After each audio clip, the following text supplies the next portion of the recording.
आता Nashik madam peace of mind, ग्रीनरीसाठी ओळखलं जातं. पण जर तुम्ही बघणार ना, अजून नाशिकला झाडांची गरज आहे.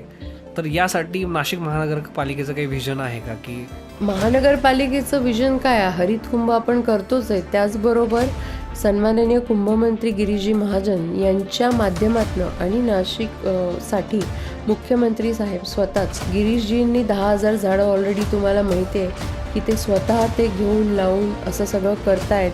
परवा देखील त्यांचा इथे जेव्हा प्रवास झाला तेव्हा त्यांनी ली ग्रँड कंपनी जी आहे तिथे देखील ती झाडं लावली. ओपन स्पेस जी होती मोठी त्या ठिकाणी सर्व साधू संतांना समवेत आपण झाडी लावण्यात आली. त्यामुळे तिथून ते सुरुवात झाली आहे आणि अजूनही ज्यांना झाडी लावायची असेल आम्ही फक्त एवढी त्यात हे घेतो आहे की आपले इंडियन ओरिजिनची झाडं लावा.